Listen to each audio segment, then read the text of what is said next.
Let's dive right into this explainer on GH-600 Domain 1, Mastering Agent Architecture and SDLC Processes. We're covering the agentic shift, the plan, act, evaluate loop, observability, and dodging those tricky architectural anti-patterns. First major exam concept, we're shifting from stateless prompt tweaking to governed, stateful system integration. To pull this off reliably, every single agent task follows a strict mechanical loop. Plan, act, evaluate.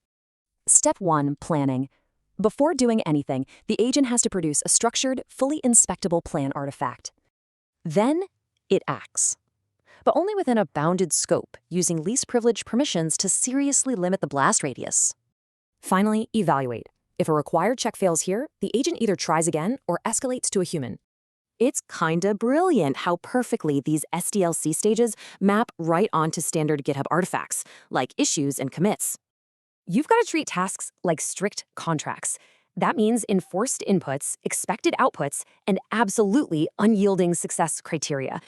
Think of GitHub as your system of record. It tracks every intent, action, and artifact the agent creates. At the same time, it's your control plane, turning repo policies into hard, enforceable boundaries for that agent. So primitives like pull requests and code owners, they act as literal architectural brakes on an agent's autonomy. Which brings us to the contributor model. Basically, treat your AI agents exactly like human developers. That means agents only ever propose work. It is always up to humans and automated policies to accept. Definitely memorize these anti-patterns for the exam. Never allow clanless execution, and absolutely no direct pushes to mean. Without this minimum observability, like PR history and workflow logs, you literally cannot debug or safely audit an agent. Okay, quick knowledge check. What is the absolute most reliable way to prevent planless execution from being merged?